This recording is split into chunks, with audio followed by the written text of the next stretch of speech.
Okay, thank everybody for coming, and people on YouTube, thank you very much. And I noticed, quite a few people check in every week, 20, 30, 40 people sometimes, and so on.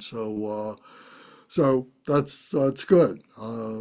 If anybody has any questions on YouTube and wants to reach out to us, we'll certainly get back to you and, um, have a discussion, whatever you like. So we've been talking about chapter 17, which is practicing the austerities of the Lalitavistara Sutra, the Play in Full Sutra. So we left off with the Bodhisattva had met his first teacher. Um, and was in the midst of moving on to find another teacher. So let's see here. So if we can, let's see. So Bernie, if you will read, we started 17.12. So if Bernie will start with that, will be really good. And then Matt, if you will be number 2, read the second page. And then Kunga, if you'll number 3, page number 3. And then I'll read number 4. And we will go up to, actually, it's not a whole lot here. There's 1, 2, 3, 4. Okay. So we stop at the end of the end of 1726 is where we'll end. So that'll be me. So I'll stop at that point. So Bernie, when you're ready, if you'll begin to read, please. I think you said started 1712. Yes, please. That's where Okay. we left off. And okay. Monks, in this way, the Bodhisattva remained in Gaya at the peak of Mount Gaya for as long as he pleased before he proceeded by foot to the village Senapati near Urubilva. On the way, he passed by the Niranjana River. He witnessed its pure water and beautiful bathing areas and saw how trees and groves adorned the riverbank and the surrounding village. This made the Bodhisattva very delighted, and he thought to himself, "What an amazing place! It is so pleasant. It is a great place to stay and is perfect for someone of noble family who is wholly dedicated to renunciation. Since I am wholly dedicated to renunciation, I will stay here." Monks, the Bodhisattva continued to think, "I have been born in this world at the time of the 5 degenerations among beings who are occupied with lowly pursuits. These various religious practitioners have so many orientations and views. They wholly fixate on the body. They seek to purify the body by oppressing it in various ways. In complete ignorance, they give instructions. Some, for example, make use of spells, lick their hands, remain seated, cease talking, ingest various roots, abstain from eating meat and fruit, and meat and fish, spend the summer indoors, refrain from wine and beverages, and even water, and take their nourishment from 1 or 3 or 5 or 7 houses. Some consume roots, fruits, water plants, kusha grass leaves, cow dung, cow urine, milk, yogurt, butter, molasses, or seeds that have not been ground. There are others who wash and eat the leftovers that swans and pigeons throw away. Others live in villages or remote places. There are others who practice living like an ox, a deer, a dog, a pig, a monkey, or an elephant. There are some who only stand, some who don't talk, and some who hold the Virasana body posture. Some live on just one mouthful of food or anything up to 7 mouthfuls. Some eat only once a day, some eat every 24 hours, while others eat every 4 or 5 or 6 days. Others fast for a fortnight or a month, according to the moon. Some have desires in the feathers of some dress themselves in the feathers of vultures or owls, while others wear planks, munja grass, asana bark, darba grass, or valvalja grass. Others don a cloak of camel wool, goat wool, horsehair, or simply a hide. Still others only put on wet clothes. Some sleep on a stool or in the water, while others sleep in ashes, on rocks, gravel, planks, thorns, grass, or sticks. Others sleep with their heads towards the ground or squatting posture or on the bare ground. There are some who wear 1, 2, 3, 4, 5, 6, 7 or more pieces of clothing, while others go naked.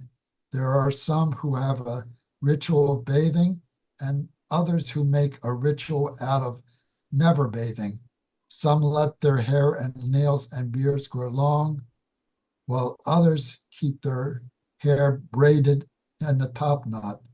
There are also some who subsist on just a single juniper berry, sesame seed, or grain of rice. Some smear their bodies with ashes, soot, dead flower pollen, coal dust, dirt, and mud. Others adorn themselves with bodily hair, reeds, scalp hair, fingernails, rags, ribs, and skulls. They drink hot water, water left over after washing rice, water filtered through a blanket, and dishwater. Some wear dyes of charcoal, minerals, or saffron, shave their heads, carry vases, human skulls, and clubs. In such ways do these fools believe themselves to be pure.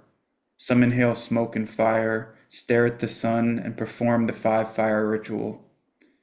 They stand on one foot, raise one hand in the air, and stay in just one spot. Such are the hardships that they undergo. They are burning chaff and coals and tandoor ovens. They walk on glowing rocks, scorching fire, or scalding water. Some go to a sacred river bank and die there. They follow the course of such practices.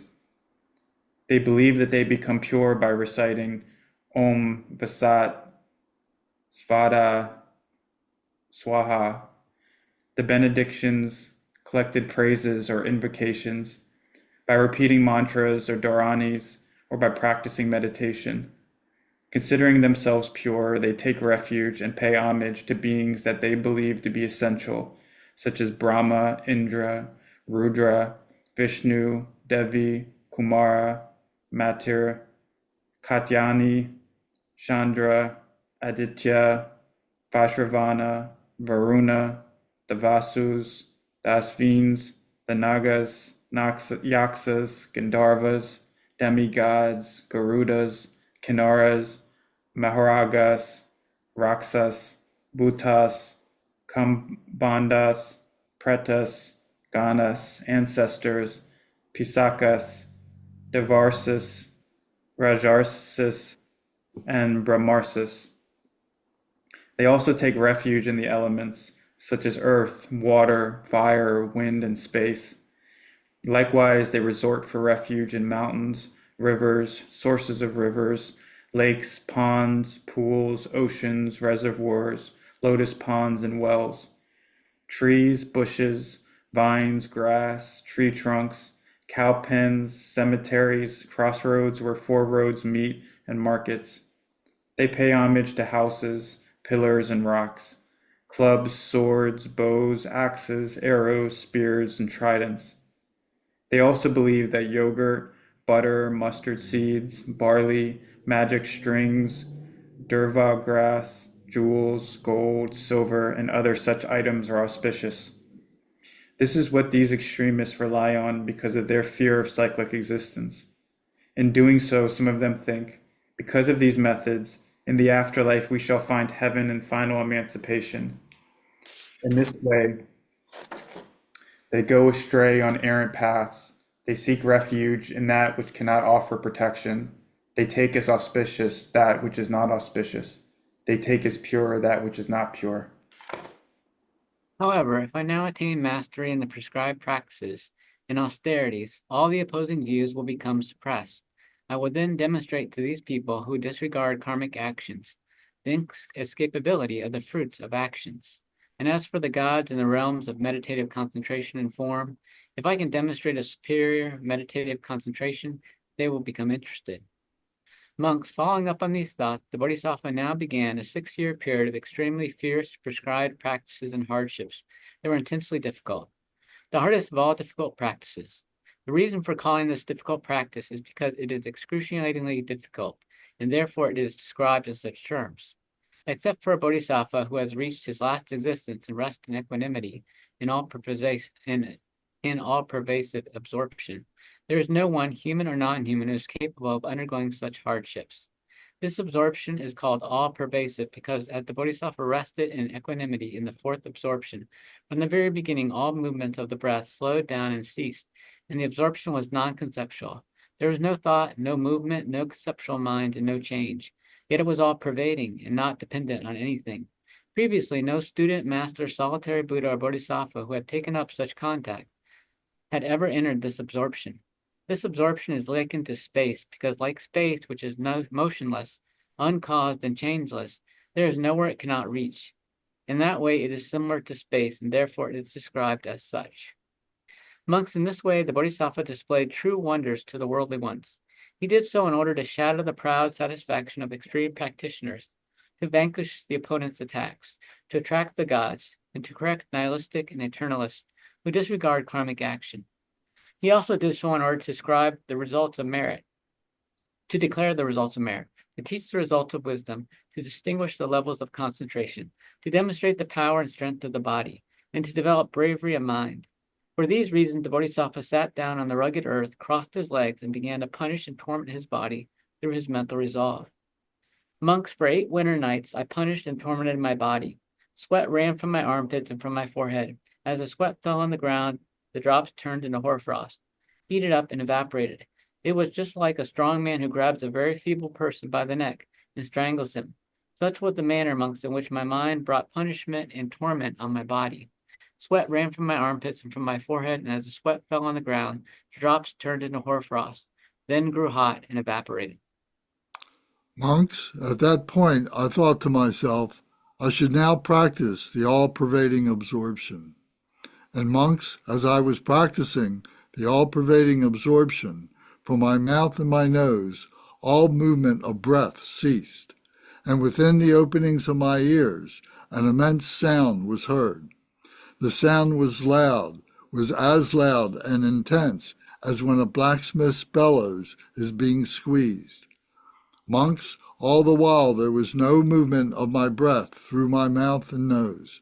There was this intense, loud noise in my ears. Monks, I then continued to think I should practice the all-pervading absorption. Since my mouth, nose, and ears were blocked, the breath went up into my skull. Monks, as it was if someone was striking my skull with a sharp spear. Monks, in that way, as my mouth, nose, and ears were blocked, my in-breaths and out-breaths were pushing up and hitting my skull. Some gods noticed the suffering of the Bodhisattva and remarked, "Oh no, it seems the young Siddhartha is dying." The others remarked, "No, he is not dying. This is simply how worthy ones abide in absorption." So we'll leave at that point and then go back and have a little discussion about this now. Um, would anybody like to begin a little bit of a overview of this? What did you think of this? Gunga, what would you say? But it's interesting how I guess they do it as a way to prevent people from thinking this is the way. So like before they introduce the austerities, they say the Buddha knows these are all, unskillful practices, right? So it's kind of a way to to caution people before, like, we're going to describe these things that you really shouldn't do, but the Buddha did them because he needed to prove that they were, you know, they didn't lead anywhere. So I thought that was interesting, that little disclaimer right before we read it. Well, do you think he engaged in all of these different things, or he was just observing all these different things? Um, And I well, guess what we're talking about is what's on the first page here, 17, 12, 14, 15, etc. yeah. From what other stories I've read, um, the practices that the Buddha was mostly related to the not eating, and just engaging in, sustained meditation and not eating, eating very little. I don't, and then maybe I guess didn't we read earlier about him not bathing? Um, But the other practices, I think that's more of just for me, that seems like a categorization of all the different types of practices that were going on at that time in India. And not that the Buddha engaged in all of them, but those were like just a enumeration of all the extreme practices going on at the time. So maybe, maybe he would observe them, or maybe they were just, categorizing everything that was going on. Thank you. Thank you. I'd just like to point out, that in some of the films that we've been watching on Noble Film Night, feature the Kumbh Mela that is still practiced in India. And no kidding, like 12, 24 million people show up in the central India for these events. And the people are many, many, many of them are sadhus who are coming down out of the mountains and so on. And they are still the practitioners of these extreme, practices that are listed here and so on. So he's making a point. So the Bodhisattva is making a point that these things are all extremist things and are purifying them so that when they die, they will be ready to be able to go to heaven, go to, beyond heaven or whatever to seek enlightenment. And, they are, I suppose, practicing Hindu tradition and so on. That I'm not positive about. Um, I'll mention another point here is the five degenerations, the five degenerations, which are 17.13. I looked them up. The five degenerations are number one, the shortening of lifespan, the environment in which they live, the degeneration of the environment in which they live, the degenerated views of beings, looking at other beings and seeing them as degenerative beings. The fourth is the decline of their faculties, that as they're going through this, they're actually losing their abilities, not their intelligence, but being able to think properly and so on. And five, they increase in their negative emotions. So these are the five degenerations who are pursuing these lowly pursuits.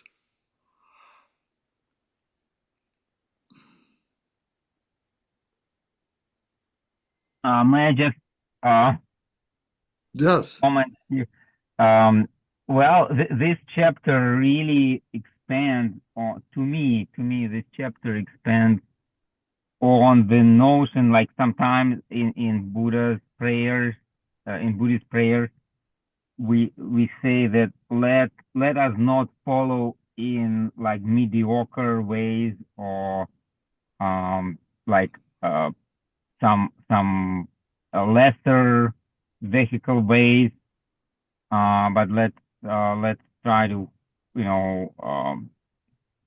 go through this higher path, which is more advanced, more elevated practice. And and I was always wondering, like, what do they really mean by law of? It looks like a lot of Buddhist practice are very nice way to advance, your thought faculties. But here is a good example of all these different ways. And I think I'm not treating them like, in my view, they are not all like bad. But I mean, I think a lot of them may help someone to get into the natural state of mind, so to speak, to be more, to eliminate conceptual thought, which may be a good thing at a certain stage to a certain degree, but get rid of like this, persistent conceptual thought, and also like not thinking about our ego all the time, but get turn mind into some other ways where mind is like distracted from thinking about ourselves as the ego, as existing ego. So yeah, very interesting to hear all that. I heard some of them, but a lot of them was surprise to me. Yeah, I'm glad I didn't have to try all that. I'm glad that Buddha did that for us and said, okay, maybe that's not the best way.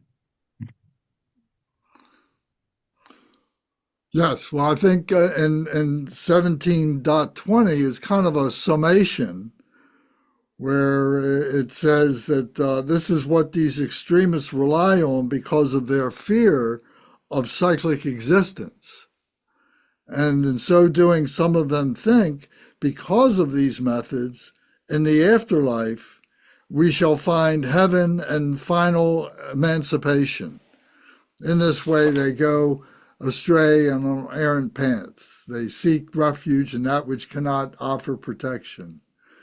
They take as auspicious that which is not auspicious. They take as pure that which is not pure.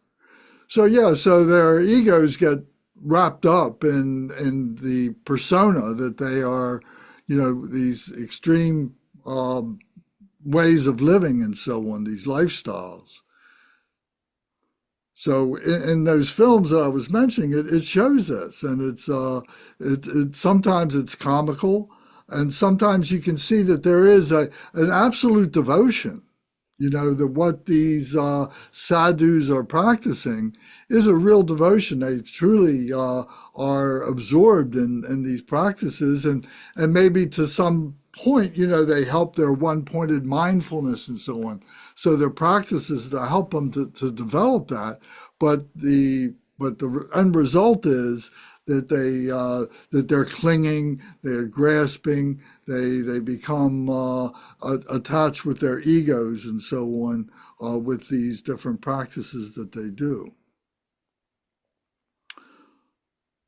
Bernie, you have any comment about this? Have you seen anything like this before?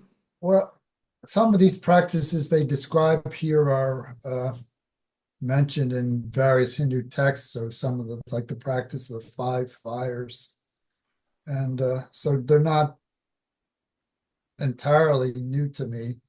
This range of practices, or you'll find even sadhus doing some of them today in India. It's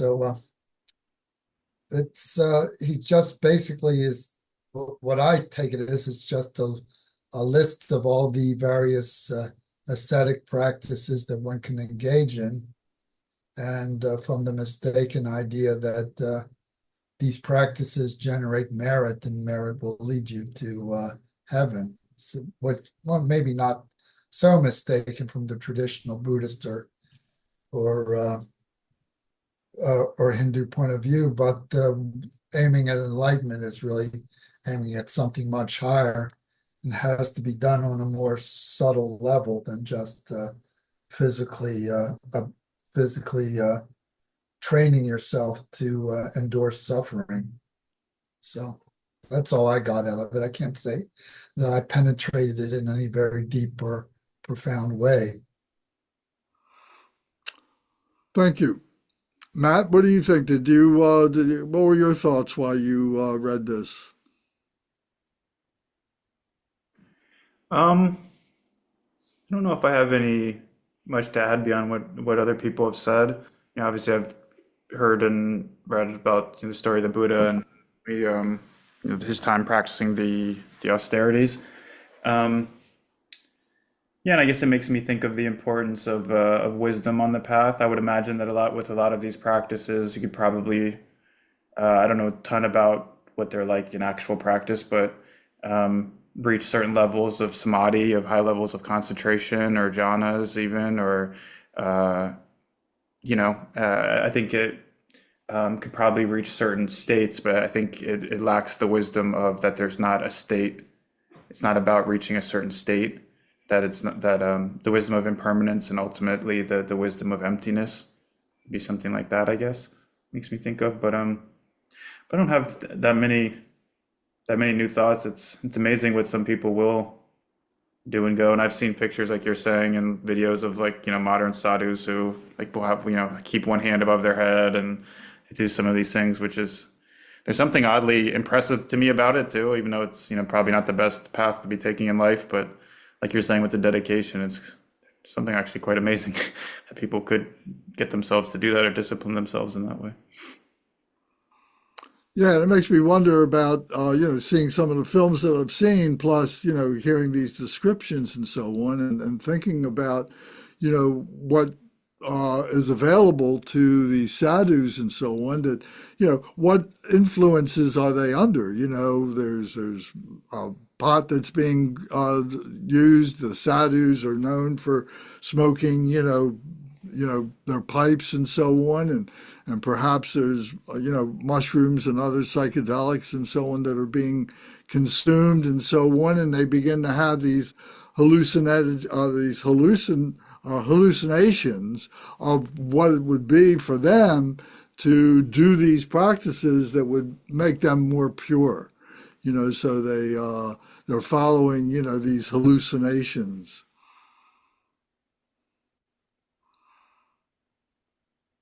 One of the things that made me think about also was in mental health, people with schizophrenia can have catatonia, and they'll be like stuck in a particular position, and they'll be able to hold positions that normally you wouldn't be able to hold. Um, seem to go beyond the physical possibilities that how human beings can actually hold their body in states like that. So I wonder about that. That those. It's interesting that these extreme practices can also be adopted by people with mental health concerns, and we're diagnosing them as a sickness here in the West, but maybe in a different culture it might be diagnosed in a different way, or not diagnosed at all. Yeah. Uh, and it would be interesting, if the Bodhisattva in this case was able to, witness this and recognize it, because his ability to recognize, the transpersonal of people in prior lives and so on, and recognize it for what it was, because as the story goes, in his prior lives he would have experienced this either directly or witnessed it again, and now he's dismissing it, saying, well, it's not necessary for me to go there. These are extreme practices and views. Another thing it's making me think of is I guess the importance of like the mind body connection and how it can also be helpful in spiritual practice, and just that intimate connection with the rest of the body and the brain and the nervous system through things like diet and exercise, that in just the quality of one's attention and how it can impact. And so that's another thing that it makes me think of, and it's something I think is, very applicable in modern life, where so much of modern lifestyle is geared towards things that are just very unhealthy and not really conducive for our attention to be stable. I've also seen things, or witnessed films or something like that, or stories about like other Christian monastics and other traditions that do flagellation and so on, that it's a form of punishment, through these trials that they go through to purge them of whatever evil that they have within themselves, thinking that. So maybe that's a motivation for some of these folks too. Yes, Gunga. So I know in this particular text, it talks about the Bodhisattvas knowing things from his past lives and his past experiences. It kind of goes into that narrative. But other stories say that, he didn't actually gain a knowledge of his past lives till actually the enlightenment, the actual under the Bodhi tree. That's when he understood his past lives. So it's kind of it's hard. I don't know how to balance those two, other than that, this was written when the authors who are writing it wanted to make sure certain things were known. And so they would write it in such a way that maybe it's a little bit different than other stories I've read, as far as when he knew things and when his past lives was a knowledge to him. Thank you. Thank you. Yeah, good observation. So the next part of this is 17.22 or 17.21, where the Bodhisattva says, now if I attain mastery in the prescribed practices and austerities. So what he's talking about are these absorptions, these three absorptive practices that he's going to enter into, which leads him to the fourth one. So the three absorptions that he goes into is, first are the practices and austerities.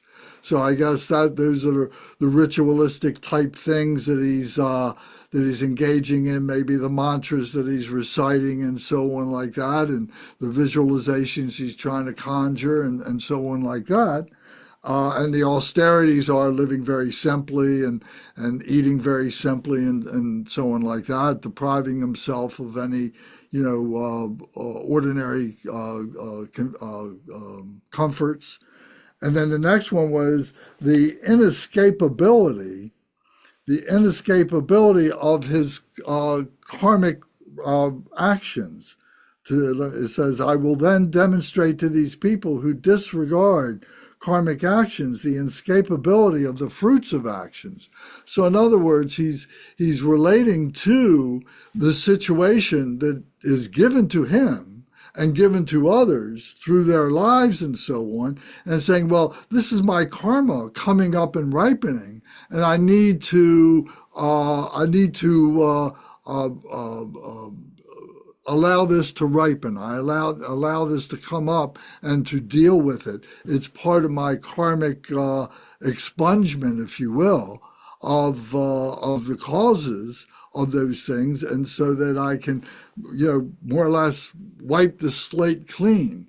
Without going too deep into it, this is like, cleansing the alaya consciousness. The alaya consciousness is this storehouse of the karmic actions, past karmic actions, that at some point you're able to cut yourself off. You're able to liberate yourself from those karmas. But we do that by letting them come up, recognizing them, and then being able to purify ourselves to do that. So here, this is this inescapability of a stage of his recognizing that, I think. The third of the absorptions is his meditative concentration, the ability to be able to sit in a static place and be able to stay there for a long time and be able to go through a process to be able to stabilize his meditative concentration. How's it phrase it here? He says, I will demonstrate a superior meditative concentration that they will become interested. So in other words, part of his motivation here is to be doing this for the benefit of others, for the benefit of the sadhus or these ascetics, to show them, oh, there's another way besides, these extremes that they're going through. There's a more, there's an easier way, a more comfortable way, a more satisfactory way to do these things. And then what all this leads him to is the all-pervasive absorption,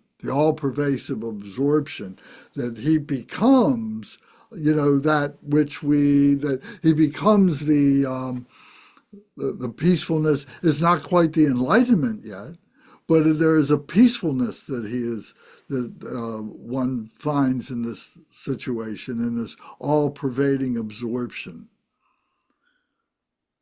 So, and apparently it says here that it's only that no student, master, solitary Buddha, or Bodhisattva who had taken up such conduct had ever entered this absorption. This absorption is likened to space, because like space, it is motionless, uncaused, and changeless. There is nowhere that it cannot reach. That was in the last part of 17.22.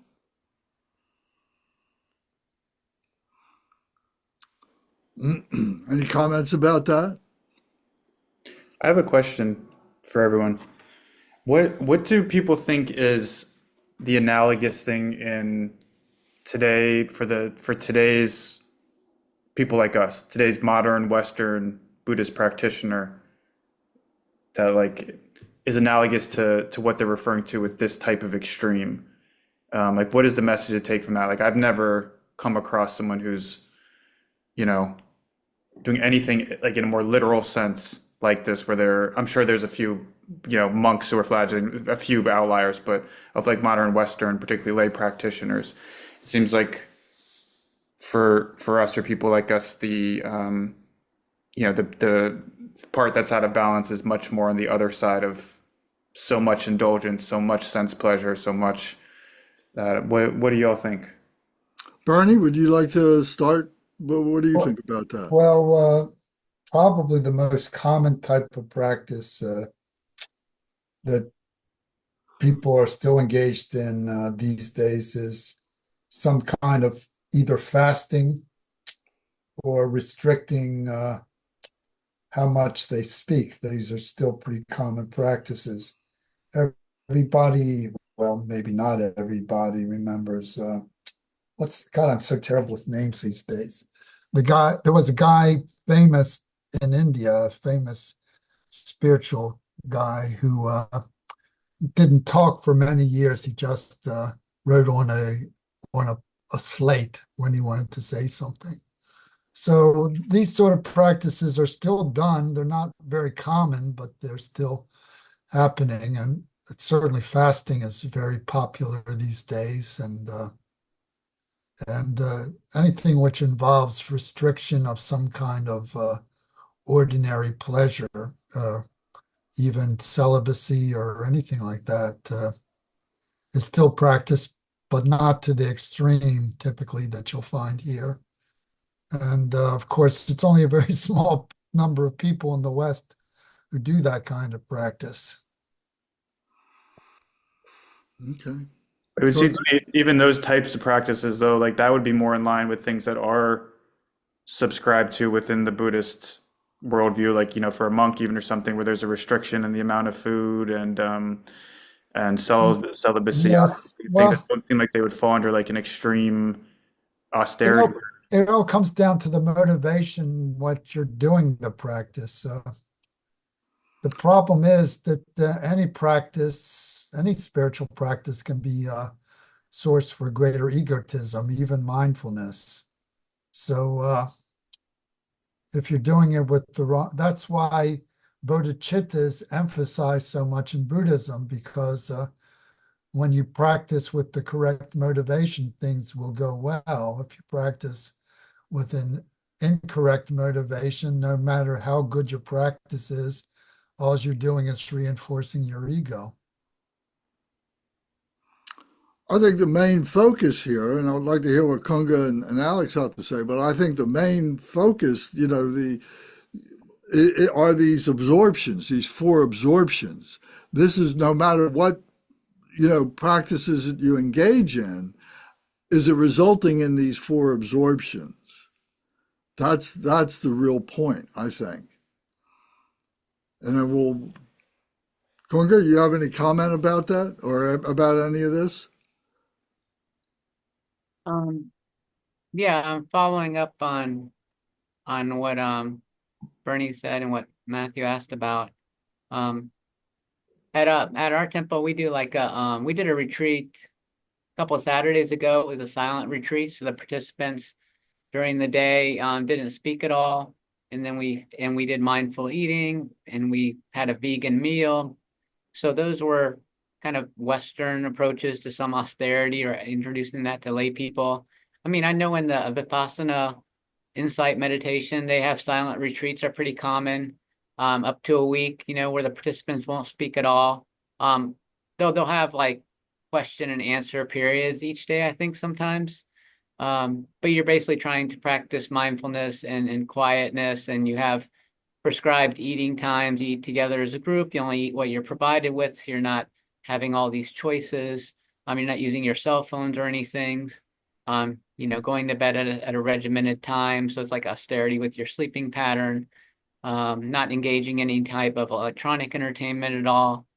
So I think those and my understanding is those are more acceptable ascetic practices, or ways to use asceticism to help quiet your mind so you can get a deeper level of a meditative experience.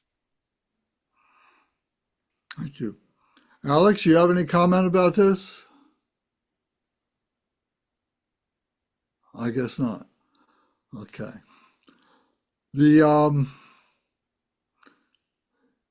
I think today, people that go into retreat, into like a 3-year retreat or whatever, have sponsors, and they make these arrangements ahead of time. People that are bringing them food, bringing them whatever they might need, and so on. They don't have a direct conversational contact with them, but yet, the sponsor is taking care of them, and like I said, brings them food. It's up to the retreatant to ration, what it is that their sponsor brings. If they're not going to see their sponsor for another week or another month or something like that, it's up to it's up to the retreatant to decide how much they're going to eat at any given time. But they're not restricted to not eat if they don't want to. But then there might be periods of when they want to fast and so on. The same thing with sleep. In these retreats, in these Buddhist Tibetan retreats that I've seen, they don't lay down. They have these wooden boxes, literally, that are about the size of us sitting in the Vajra position, not much bigger than that, and staying in the Vajra position, even for their sleep. And for the beginners, I've seen it said in some of these interviews with these retreatants that they'll tie something to the top of their head, or they'll have a string, or they'll have a bell, or they'll have something that if they begin to move, or if they fall out of their body position, they'll be woken up, they'll be alerted that they did that. So this is another form of developing a mindfulness. We might think of it as being an extreme way to be able to live for a long period of time. But nevertheless, they claim, they say in these interviews how beneficial it is to their practice. They're not doing anything otherwise to harm their bodies or mutilate themselves or flagellate or anything like that. but it's just a matter of being able to focus. And I think even Garchen Rinpoche continues to sleep in that manner. That he'll sit on his bed and sleep in the Vajra position, in the 7-point posture of Varanchana. So even someone like him would be doing that. So here in the text, it lists the 4 absorptions that we just went through, and the 4th absorption is the all-pervasive absorption, and what this is synonymous to, or whatever, is equanimity, of being able to say that whatever I do, whatever I don't do, is all the same. It's all pervasive. I'm equally absorbed into my meditation in whatever situation I put myself in. And then it goes on to say that only a Buddha would do something like this. And then in 1723, it goes in and it lists, well, why would you do this? And here are the 9 reasons the Bodhisattva displayed these true wonders, as it's called here. So he did so in order to shatter the proud satisfaction of extreme practitioners. The second, to vanquish the opponent's attacks. And third, to attract the gods. And fourth, to correct nihilists and eternalists. And 5, to declare the results of merit.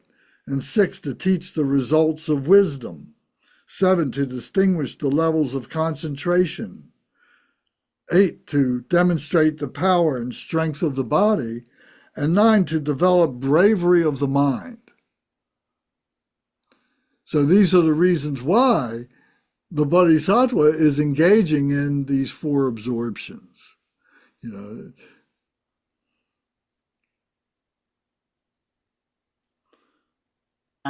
Lance, I'm actually struggling with bravery of the mind here.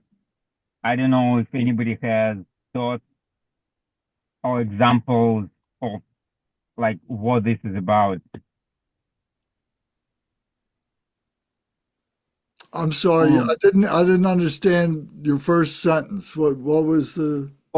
I'm struggling to kind of rationalize the bravery of the mind reason. Well, the courage to do these things, to put yourself in this kind of a situation, and it takes courage to do that, I think, to make a commitment to do something like that. But I think that here they talk about the like some superhuman powers that Buddha was showing or developing.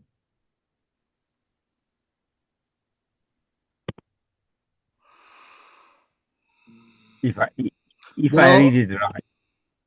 Are you talking about what in 1725, 1726, when he's having these, he's hearing this powerful sound, and is that what you're talking about? No. What you just read before that. The nine reasons why he's doing this.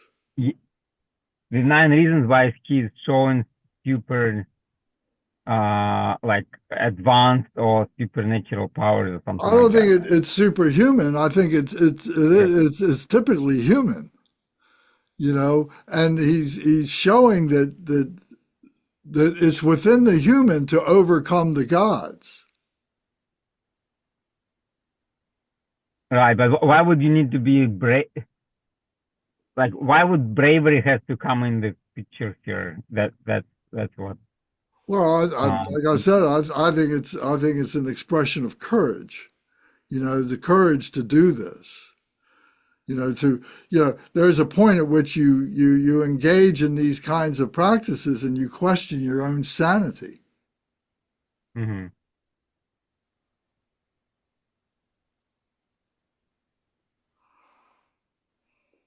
Like,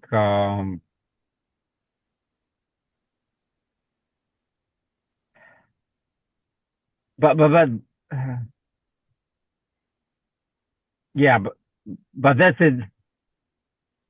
That's where that relates to like trying not to trying to advance your own mind or like discipline or abilities through those practices. Exactly. As a human Right? being. Yes. Um, but when we call it, when we think about like bravery, I mean, maybe they have certain connotation to this word bravery. That's what I'm like. What kind of bravery that is?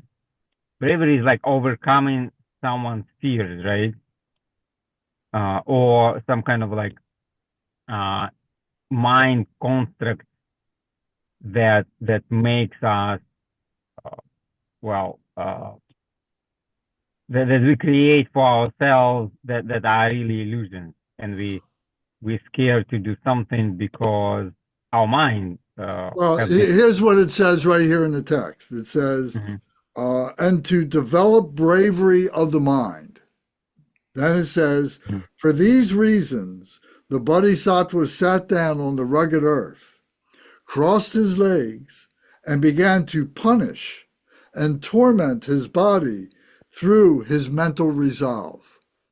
Mhm. So it takes courage to do that. It takes a bravery to punish your body in that way. So okay, so that is kind of like uh to develop the faculty of the mind, of the spirit, to overcome fears and uh, like go beyond your own limitations. So it's Right. more like for like a bravery, kind of a bravery where you overcome your own fears rather than maybe like if somebody tries to intimidate you, you show bravery by not fearing them, and so it's for internal development. It's not for external display bravery kind of thing. Well, I think I that's mean, right. But yeah, but you can't help but be you can't help but be an example for other people if they witness what it is that you're doing. Whether that's your motivation or not, is another story. But uh, but there's a you can't help but affect other people's notions of what it is that they see you doing. right, right. But that would be a secondary thing. That Right. would not be a primary thing. Some Correct. people show bravery just to inspire others, Right. uh, as a whole, like sole purpose. But here is that is secondary. More okay. I got it now. Yeah, but it says here, in the first of these reasons, it says, in order to shatter the proud satisfaction of extreme practitioners, to vanquish opponents' attacks. So, in other words, it becomes an example for other people. Maybe it's just in the mind of the practitioner, and he does it. He's blowing through what he thinks that were his limits. Hmm. As so. Anyway, I suggest reading this yourself again a couple times, and maybe more of it'll sink in. You'll see it. I think Thank you. That helps. Yeah. Yes, somebody was going to say something. I was going to say I think the idea of bravery, if not meant exactly in this way in the text, but I think it's something that's really important for spiritual practice. I think engaging in spiritual practice, it doesn't, or could be, something in the realm of psychology or therapy or something. takes a lot of bravery in the sense of like really seeing directly and honestly how we actually are versus the story we tell ourselves and tell the world about how we are. Like actually seeing our shadow, actually seeing like our own egotism, our own selfishness, our own, anger, seeing these parts of ourselves, kind of up close and personal, um, and then working with them from there. But I think it does take like a kind of courage or bravery to really engage in it. Yes, thank you.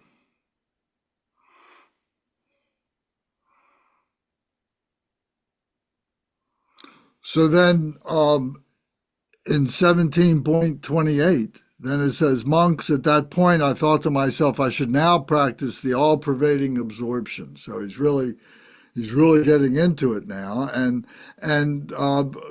virtually he stops his breath, and so what is that indicative of? I take this as he's cutting through the the most fundamental of dualism, of human dualism. To be able to even stop your breath. That's something that, it keeps us alive. We have to be breathing. But the adept at this is able to control that so that maybe it becomes so subtle. Maybe he's still breathing, but it's so subtle that it doesn't appear that way. On the other hand, maybe entirely he is. I personally haven't gotten to that point where I've been able to do that, so I can't claim anything. But to him, he says that he begins to have, these sounds going off in his skull and so on. And how does he say?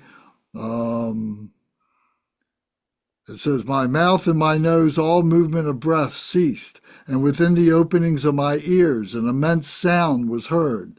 The sound was as loud and as intense as a blacksmith's bellows is being squeezed. All the while there was no movement in my breath through my mouth and nose. There was this intense, loud noise in my ears.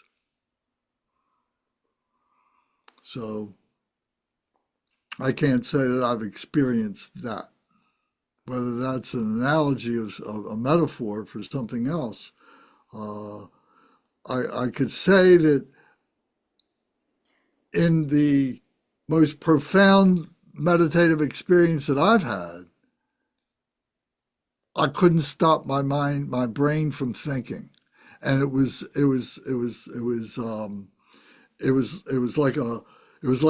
like a punishment, and for hours and hours and days and so on like that, it continued, and it kind of makes you question your sanity. So whether that's a metaphor for what he's talking about here, or is it a literal, you know, that'd be like seeing a vision or something. It's all manifested in the brain, isn't it? It's all manifested in the mind, and you know, is that a superhuman thing when you hear that sound or something, or is that just indicative of being able to recognize the limits of the brain, where the brain is? Anybody got a thought on that? How about Alex? You're a neuro, neuroscientist. What do you think about that? Yeah, I was gonna say I'm totally not surprised if some sensory cells are deprived of oxygen severely.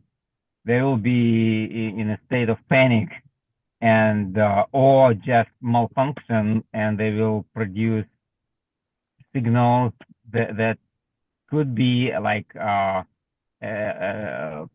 some loud could be you know um, received by brain as a loud noises, but it's just malfunction of the faculties because not enough oxygen. And like when we all get old, we start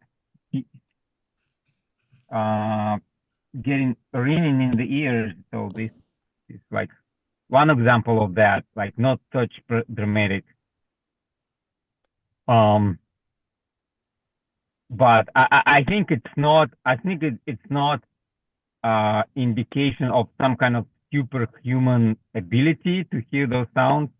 I think it's indication that Buddha went to a extreme of like oxygen deprivation. So to show how much control of physical body he can get. So and there's just like one manifestation of that is that sound.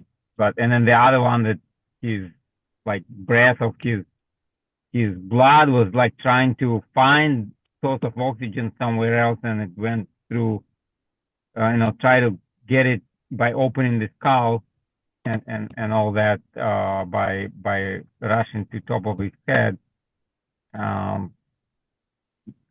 I interpreted it as that in that way.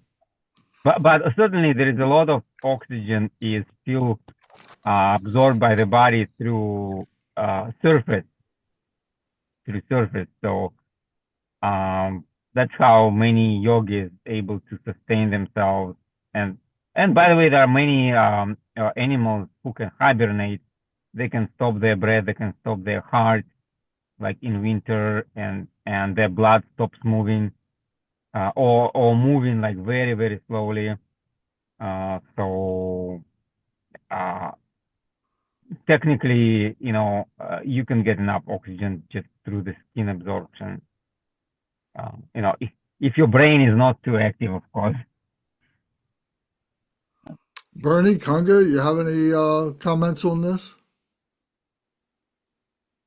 You want me first? I guess, Sure. well, breath is connected with thinking. If you want to control your thoughts, the easiest way to do that is to hold your breath. And the practice in Tibetan Buddhism, which is most associated with that, is vase breathing, where you're holding your breath for a certain period of time. Of course, I don't think it says in here how long the Bodhisattva held his breath for, because it's physiologically impossible to hold your breath for more than a couple minutes. Your brain will just you'll go unconscious, and then you'll start breathing again normally. So at least that's my understanding. So, but you certainly can hold your breath, and you can do practice. There are practices in Buddhism where the breath is held. Most one that's best known is the vase breathing.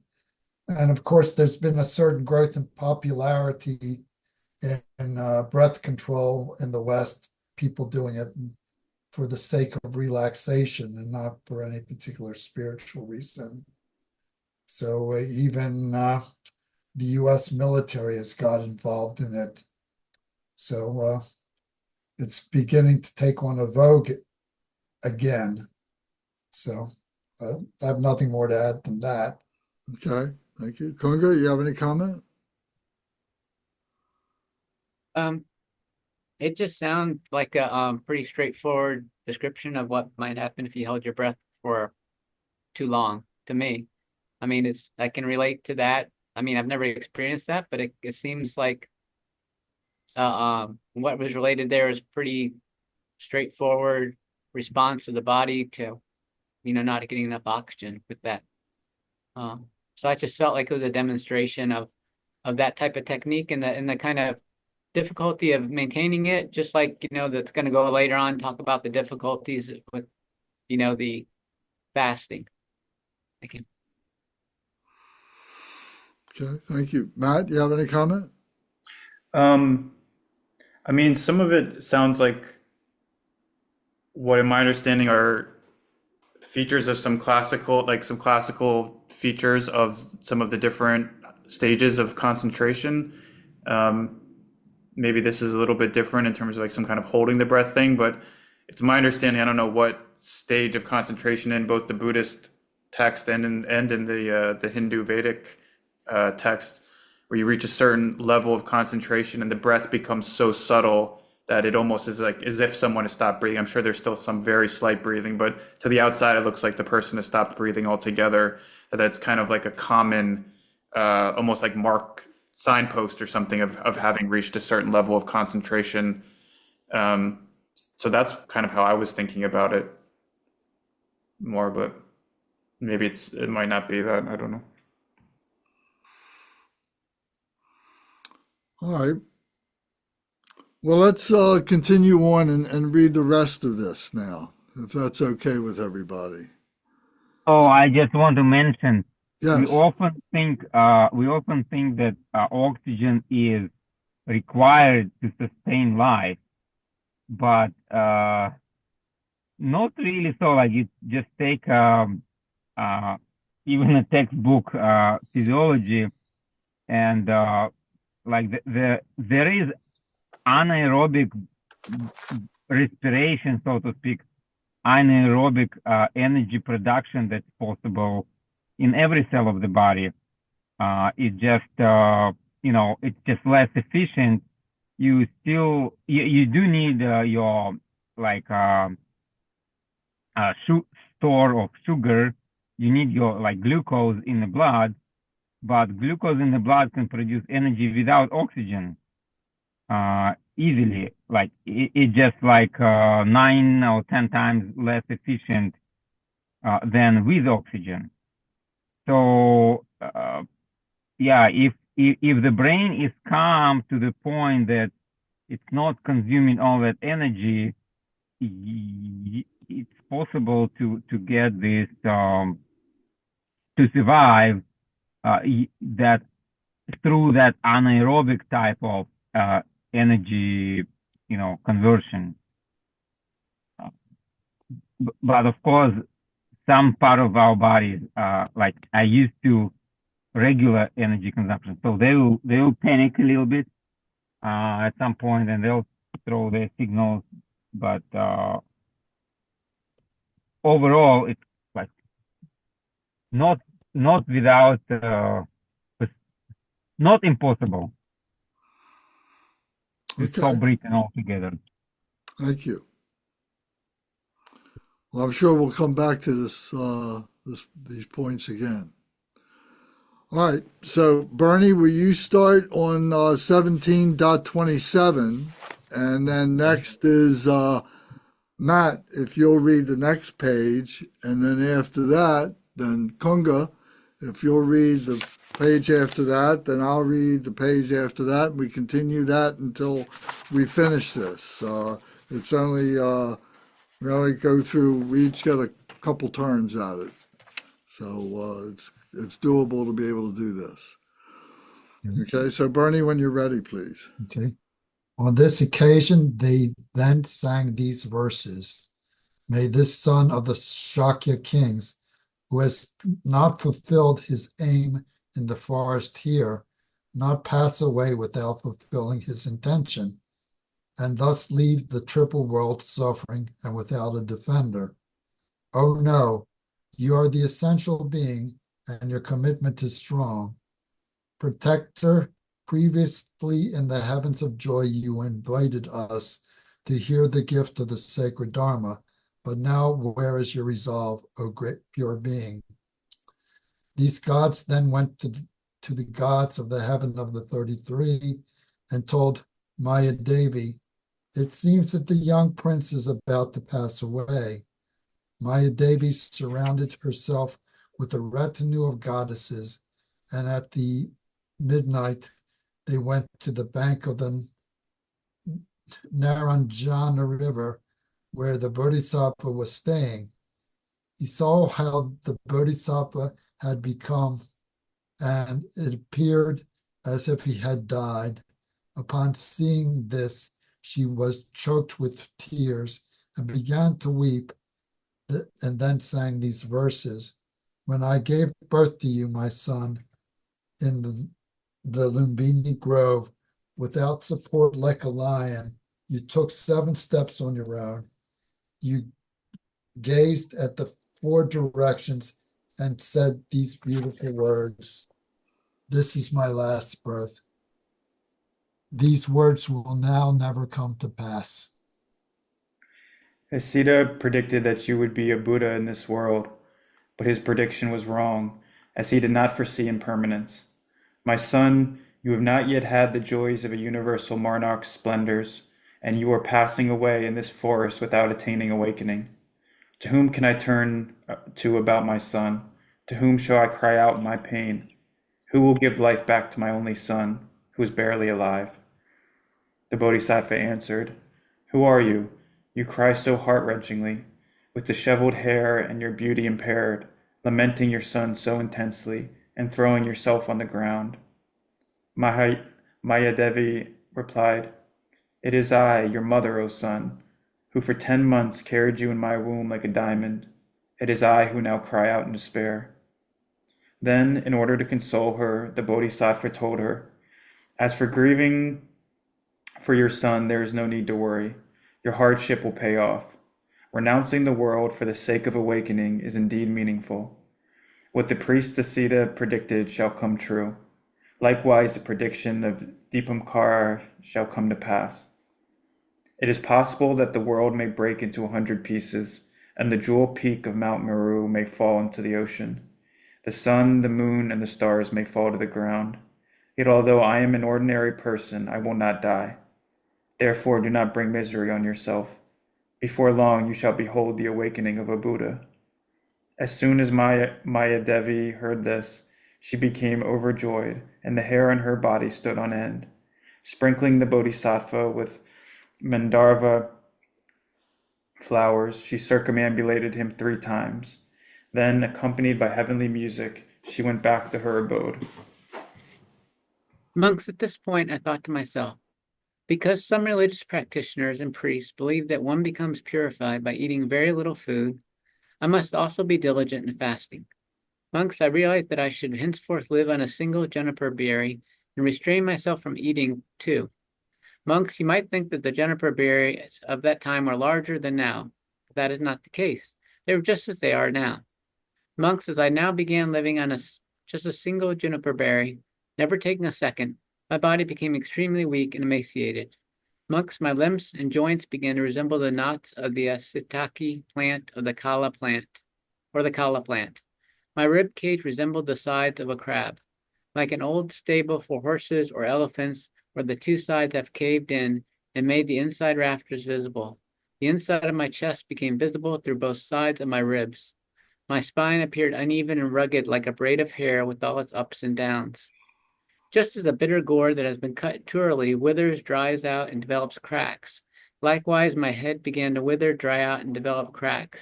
Just like a well during the end of summer where the reflection of the stars has sunk and is hard to notice, my eyeballs had sunk into my head and become barely visible. My legs resembled the legs of a goat or a camel, and so it was for my armpits, belly, chest, and so forth. Monks, when at this point I tried touching my belly with my hand, I actually ended up touching my spine. I was so hunched over that I fell whenever I tried to stand. When I finally managed to get up and wipe my dust-covered body with my hands, my decayed hair fell out of my body. Previously, my complexion had been beautiful and smooth, but now this radiance was all gone due to exerting myself in harsh travails. The people who lived in the village surrounding the area where I was practicing began to say, "Oh, my, the mendicant Gautama has turned black. Have you seen? He's so dark. The mendicant Gautama has the color of the Madgura fish. Previously, his complexion was so beautiful, and now it has all changed." Monks, at this point, I thought to myself, I must apply myself to eating even less than this. I realized that I should henceforth live on only a single grain of rice and restrain myself from eating 2. Monks, you may think that this rice grains at that time were larger than now. That is not the case. They were just as they are now. Monks, as I now lived on only a single grain of rice, my body quickly grew thinner, and people began to say, "Oh my, the mendicant Gautama has turned black. Have you seen? He's so dark. The mendicant Gautama is the color of the Madgura fish. Previously, his complexion was so beautiful, but now it has all changed." Monks, at that point I thought to myself, I must apply myself to eating even less than this. I realized that I should henceforth live on only a single sesame seed and restrain myself from eating two. Just as before, I grew even thinner, and people continued to remark on how my previously beautiful complexion had disappeared. Monks, I then thought to myself, there are some monks and priests who believe that they are purified by abstaining from eating food. I should also apply myself to completely abstaining from any food. Monks, I then began Monks, I then began a complete fast. Monks, as I am now began living without any sustenance, my body became extremely weak and emaciated.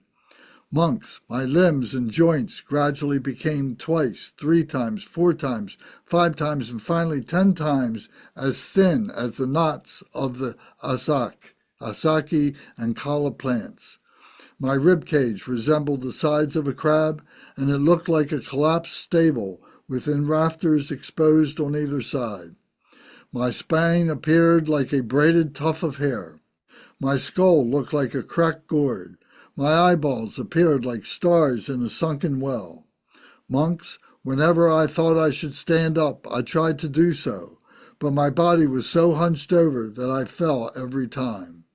When I finally managed to get up with great effort and wipe my dust-covered body with my hands, my body hair, its roots rotten, came out of my body.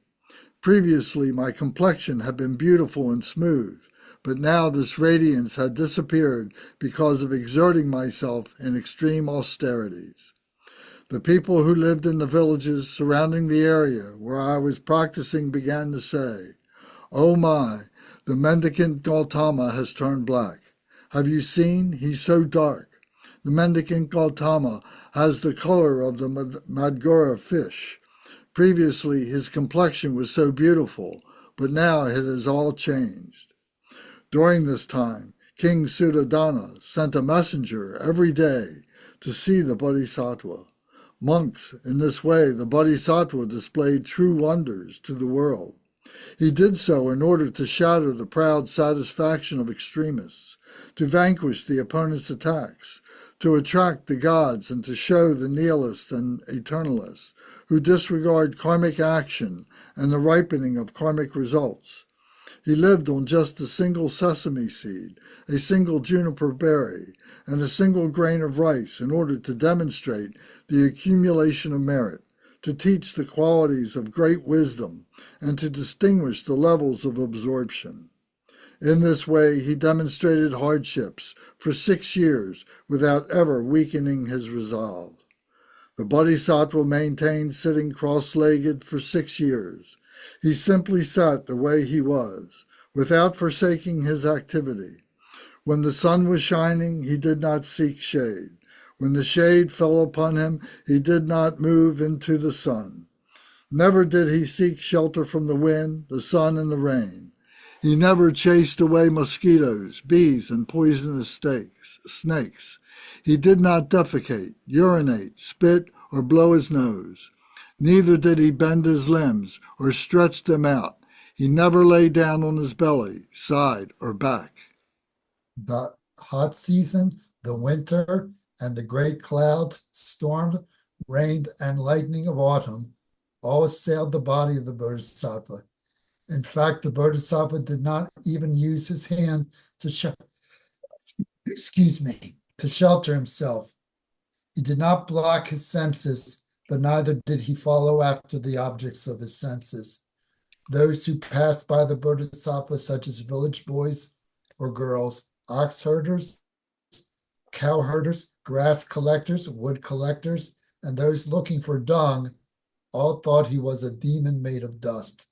They made fun of him and sprinkled him with dust. In this way, the Bodhisattva spent 6 years, during which his body became increasingly feeble, weak, and emaciated. When the people planted grass or cotton in his ears, it would stick out of his nostrils.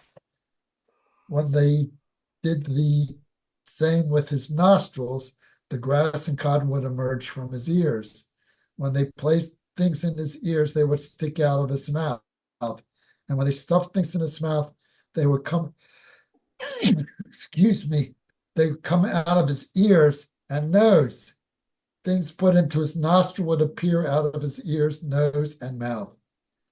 The gods, Nagas, Yakshas, Gandharvas, demigods, Garudas, Kinnaras, and Maharagas who witnessed the qualities of the Bodhisattva, watched over him day and night, making offering and forming aspirations.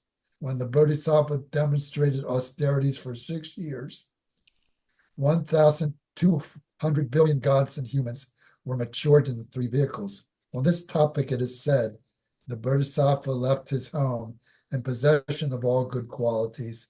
In order to benefit sentient beings, he gave rise to a skillful outlook. At the time of the 5 degenerations, when lowly people devoted themselves to non-dharma, I was born in the world where people endowed with leisure practice dharma.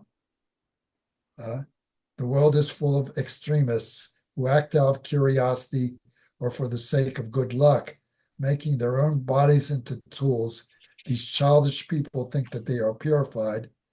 They walk into ravines, fires, and desolate areas. Naked, they smear themselves with soil and ashes. In order to punish the body, they employed the 5 fires ritual. They commit the error of using mantras. In ignorance, they lick their hands. Some do not take food from vases. Others reject offerings near doors and pillars. Some won't take offerings where a dog lives. Others reject places where they are told to stay or come. By receiving a single offering from a house, they think, I have become pure.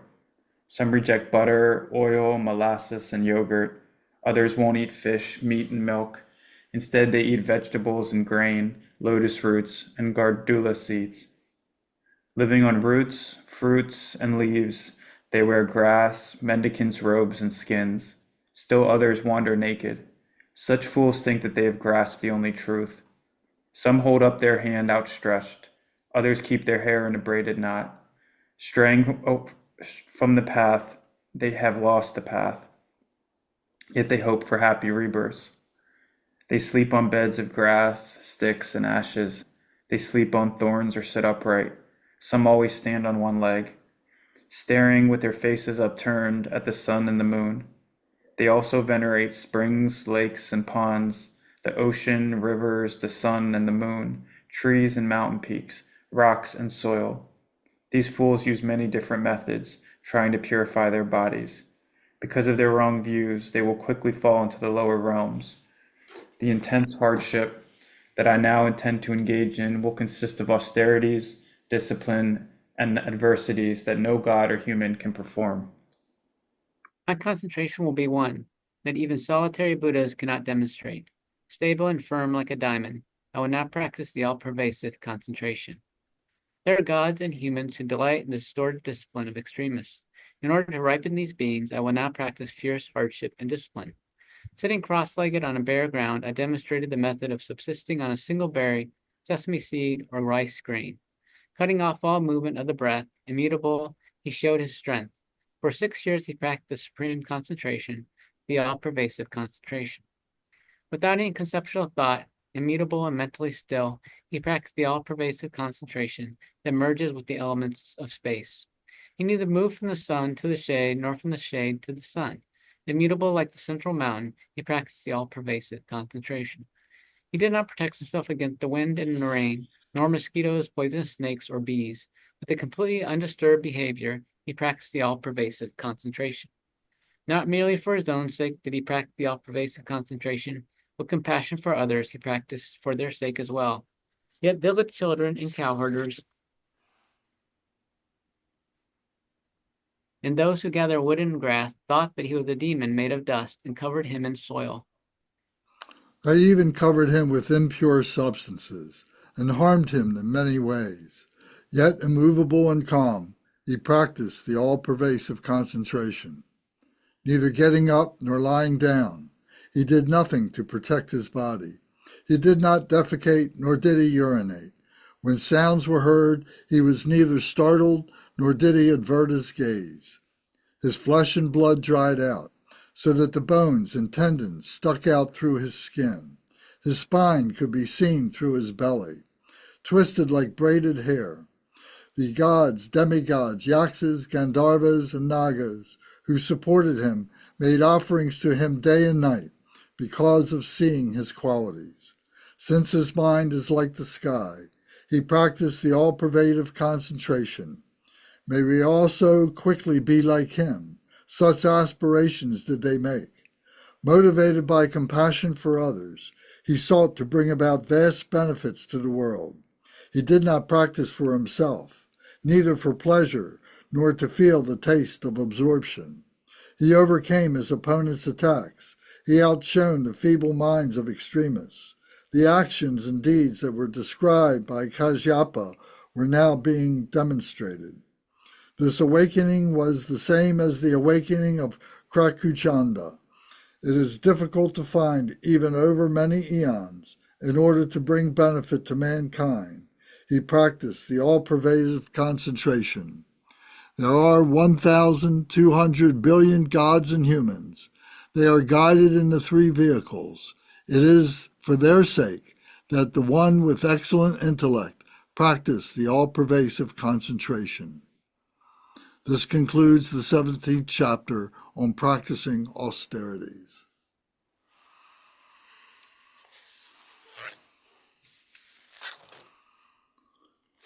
So this is a reprise talking again of what he was going through and the starving Buddha. So the image, perhaps you've seen images of statues or photographs or drawings of the starving Buddha, and to commemorate this. And when I was in India in a pilgrimage and went to the Bodhi cave, it was where it said that the Buddha spent 6 years. It was outside of Bodh Gaya, and it was overlooking the valley that was the Gaya Valley, whatever they call it, the city Gaya in this valley. And he was up on this hill or a low mountain and that overlook all this. And inside the cave was black, thick, with soot of fire that had been burned in there for many, many, many years, So it said that this was his retreat place that he spent, and that others would have come after him, and would have continued this. And there was a little house that was there. There was the caretaker who would live there, and there was an offering altar with statues and so on that was there, and there was this one statue of the starving Buddha that we sat beneath. You couldn't stand up completely straight in the cave because it didn't have that height. But nevertheless, this statue was in the tallest part, and on a base, on a throne, overlooking him. We sat there and had a meditation inside the cave, and it was very, very incredible.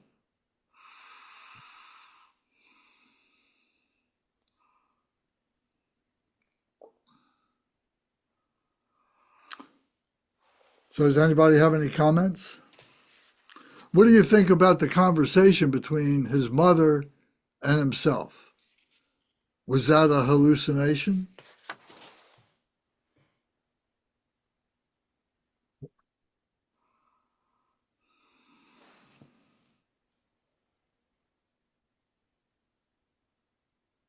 I don't know. I think it's quite possible that the mother is concerned. What's happening to her son, deep in the woods there. So I would totally imagine that some kind of conversation like that probably took place.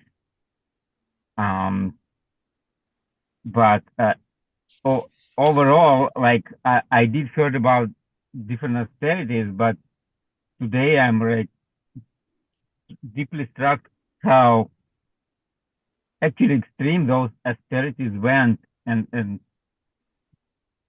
not only to extreme like the that Buddha put himself, but also the extreme that other people uh, kind of displayed,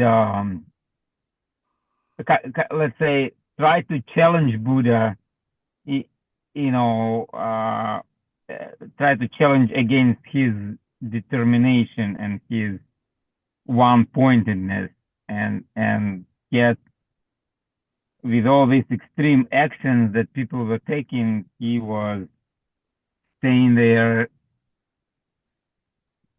Even the seeds were growing through his nose and ears. That could be probably very painful thinking about it, but he never lost his determination. And yeah, that's very profound to think about, especially um, once you're in that place. I imagine that like gets total different context. Yes, thank you. Bernie? Well, the original question was about what whether his experience with his mother appearing to him and beseeching him was real or not. I have absolutely no idea. This text is really engaged in a lot of exaggeration, but it's based on the original scriptures, so I really can't say what happened or not. So I'm agnostic on that particular question. Now, it seems to me from the text, the major practice Buddha engaged in for these 6 years, besides the practice of what they call this all-pervading absorption, what were breath control and fasting. And so that was what his practice mostly consisted of course, and meditating without making any motion. So I mean, these are all traditional practices, and I suppose they have a certain benefit if they're done with the correct motivation. But when done to an extreme like this, they're counterproductive. That's all I can say, really. Yes, well, thank you. And that was a point I just wanted to make, using common sense and knowing, we've all heard the story of the Buddha, beforehand, before reading this, and knowing that, this wasn't enlightenment. He wasn't achieving enlightenment, and you could even question whether he was getting glimpses of enlightenment, or was he moving through stages of stupor, in this fasting mode for as long as he was in this weak mode. We know that at some point, in the next chapter, we know that, he realizes that he's going to move on. But at this point here, this, what we're reading, what we're seeing here is not necessarily to be emulated. Gonga, Yes, I would say, I mean, we all know that eventually Buddha like arrived to conclusion that the middle way is the best way. Uh, but I think he had to go through that path because, like, I mean, because if he will just advocate middle way from the very beginning, right? Then all these sadhus and all these ascetics, they would say, "Oh, you just lazy. You just want to have good life for yourself, and that's why you advocate in this middle way. It's not really because you want to achieve enlightenment, and that's really good for the mind. So I think he had to go through this so that he could demonstrate from one extreme to another extreme, from leisurely life to very severe austerities, and neither brought him into enlightenment, but showing that one is not so great, the other is even worse. Talking about austerities, you have to find that middle ground, and I think the text, points to that he kind of winning potential arguments with those people by this kind of action. But this is not to be repeated. This is kind of to be able to stand his ground. Yes, thank you. Gunga, Matt, you have anything that you'd like to add? Any observations?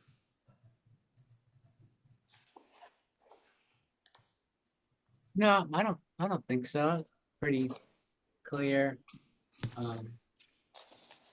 description. It's always interesting how in the text they provide it in verse and they provide it in prose, like tell the exact same thing. And I've read different interpretations about why that's done, but I don't know, it's just interesting.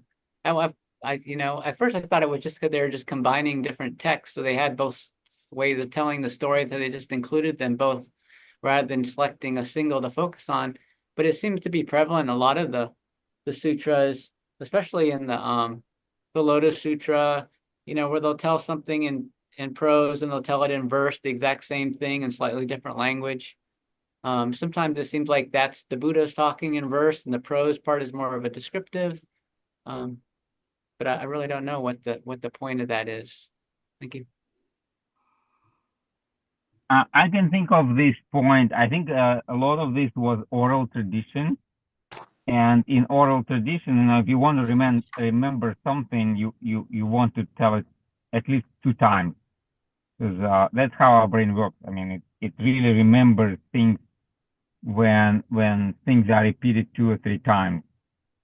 So I think the tradition just intuitively made use of that. So it's just easier to remember the story that way. That's how our brains work. Yeah, I think so. I think one is, generally a sort of a commentary, and the other one was the trying to reproduce the exact text of the of what it was that the Bodhisattva was saying, the actual words, the root text, and the others the commentary. Bernie maybe has a comment about that. No, I really don't have anything to add on the subject. It's an interesting question, but I really don't have anything to add to what's already been said. I had a teacher, I was in between Dharma centers for a year or so, a while ago, and I was checking out different teachers around in the community here. And I went to this one, and he was a tulku who was charged with the responsibility of indexing these Tibetan texts that had not been indexed. They were just the raw texts, and it was his job was to create an index so people could use these texts for study and so on. But then once or twice a week, he would give teachings. So there was a half a dozen people or so who would come, for these teachings that he would give. And there was this one fellow who was designated as the Lopan, as the teacher, the American English teacher. And he basically repeated everything that the tulku said. The tulku would come in, and with no, they say prayers and everything. He would give this talk for a half an hour or whatever it was, and then he would get up and leave. And then the Lopan would sit down, and he would basically go through everything that the Tulku said. He would repeat again. And maybe there'd be a little bit of embellishment here and there to give a explanation of, 5 of these or 6 of those or something like that, something that we may not have understood and everything. So it's just the point that, there was a method of teaching. And certainly in the Pali Canon texts, especially, I remember Kungu, you were saying something about this and are certainly way more familiar with it than I am, but there's so much repetition involved with it. Sometimes it makes it a little bit hard for me to, maybe it's just my impatience, but like to read some of the Pali Canon texts. There's just like, they repeat the thing and then they change the words and they repeat it and they do the next thing, but probably good for memorizing like that. Yeah. Do you find that the Tibetan is more direct, more concise? I don't know if the Tibetan would be more, I mean, because I guess the Mahayana scriptures would be Sanskrit scriptures, I would imagine, for the most part, right? Yeah, I guess it seems to have a little bit less of that kind of structure or form in the same way that some of the Pali ones do. But I don't read enough of. I don't have a formed enough opinion to really say. Other people here probably do, but 'cause I don't read that many like direct scriptures. A lot of what I study and read is actually like commentaries, which, for better or worse, is one thing that's cool about what we're doing now. Actually, Well, I'm probably not the one to ask you. as far as the text being more concise in the Tibetan version, it's the Mahayana texts are called Vaipulya texts, which means extensive, and that's for a reason. It's because they're so long. And generally, as you can see in this text, they'll just have pages and pages of description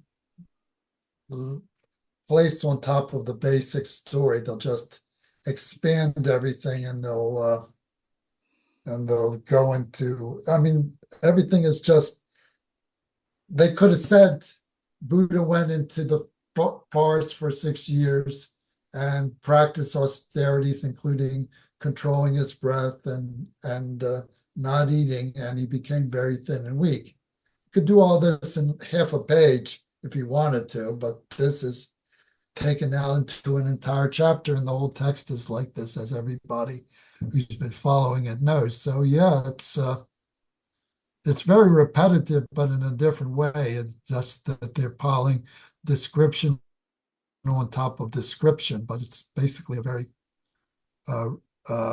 very repetitive way of making the point.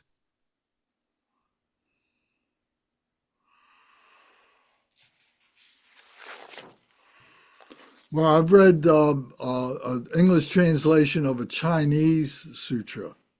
I think it's the Surangama Sutra or something. Well, that's originally from Sanskrit, Surangama Sutra, right? Well, But maybe so, but it's very, very, very flowery.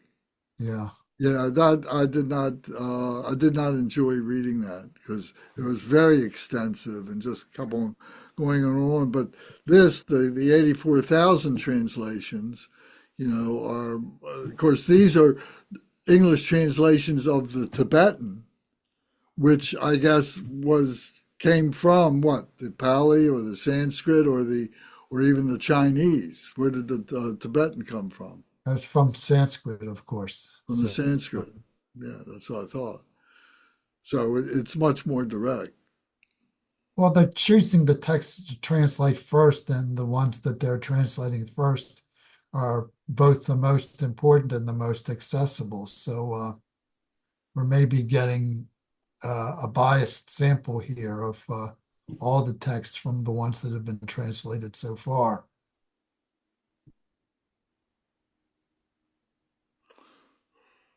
Well, I think there's a great deal of authenticity to it in any case.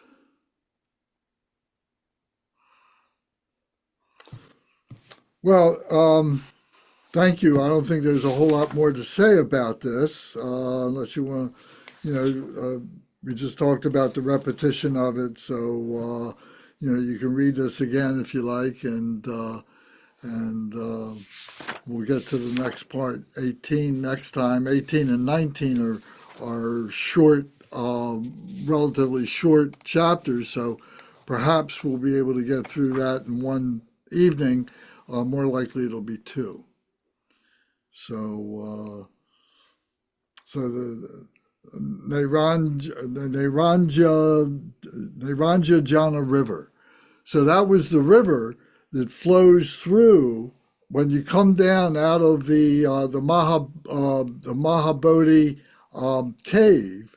You come down to the riverbed, and when I was there, it was during the winter time.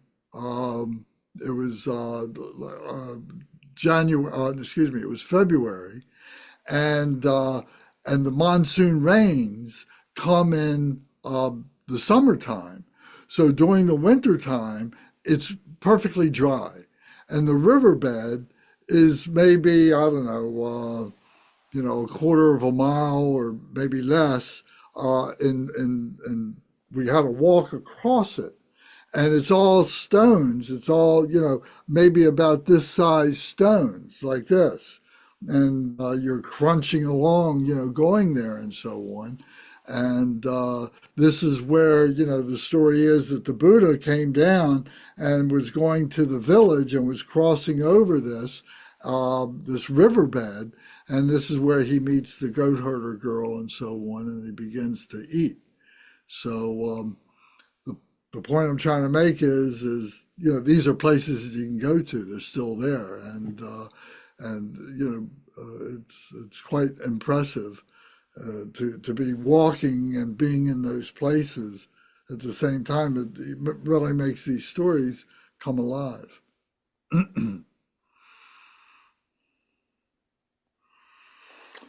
All right. Does anybody else have any comments or questions? Anything you want to talk about regarding this, or anything else that we can talk about another time? Or Thank you, Lance, for sharing. I didn't realize that there are so many like historical places that keep the memory of connection to Buddha, actually living. Because oftentimes, those things get elevated to the point of myth or just some kind of somebody's wishful thinking or imagination. But it's great to hear that, well, this is actually happened, and this is where it happened, and this is how it happened. It's wonderful. yeah, if ever you would like, I've got a DVD of with a soundtrack, a very interesting soundtrack that I made from my trip, from my pilgrimage to the four holy sites, and so you can see these different places, Lumbini, and now Gaya, Bodhgaya, and then it goes to where he had attained enlightenment, and then it goes to where he passed away. So to all the holy sites. So it's very interesting to see these things, and maybe you'd enjoy seeing it on a DVD, seeing the photographs that I have. Oh Is yeah, by is all this means. I would love that. Pema Dorje, have you put that on YouTube? No, Is that something that you might put on YouTube? Then we could just access the link. it's not a bad idea. I'll think about that. Thank you. I can't think of a reason not to right now. So that's a good idea. But I can screen share it in Zoom, and then that way, I could give a little bit of a commentary with it. There is a commentary that does go with it a little bit. You'll see. Yeah, I would really enjoy if we did that during one of our Monday sessions, if that was possible. Sure. Okay. Yeah. All right. Well, then we'll do our dedication. Glorious, holy, venerable, precious, kind root and lineage lamas, divine assembly of yidams and assemblies of Buddhas, Bodhisattvas, yogins, yoginis, and dakinis, dwelling in the 10 directions, please hear my prayer. May the virtues collected in the 3 times, by myself and all sentient beings in samsara and nirvana, and the innate word of virtue, not result in the 8 worldly concerns, the 4 causes of samsara, or rebirth as a Sravaka or Pratyeka Buddha. May all mother sentient beings, especially those enemies who hate me and mine, obstructors who harm, misleading Maras, and the hordes of demons, experience happiness, be separated from suffering, and swiftly attain unsurpassed, perfect, complete, and precious Buddhahood. By the power of this vast root of virtue, may I benefit all beings through my body, speech, and mind. May the afflictions of desire, hatred, ignorance, arrogance, and jealousy not arise in my mind. May attachment to fame, reputation, wealth, honor, and concern for this life not arise for even a moment. May my mind stream be moistened by loving kindness, compassion, and bodhicitta, and through that may I become a spiritual master with good qualities equal to the infinity of space. May I gain the supreme attainment of Mahamudra in this very life. May the torment of suffering not arise even at the time of my death. May I not die with negative thoughts. May I not die confused by wrong view. May I not experience an untimely death. May I die joyfully and happily in the great luminosity of the mind as such and the pervading clarity of Dharmata. May I, in any case, gain the supreme attainment of Mahamudra at the time of death or in the bardo. Om, Ah, Hong. Om, Ah, Hong. Om, Ah, Hong. May my body, speech, and mind become inseparable with the body, speech, and mind of all the enlightened ones for the benefit of all sentient beings. Thank you all very much. See you next week. Have a good night, everybody. Thanks, Lance. Good night, everyone. You're welcome. Hey, Bernie. Yes.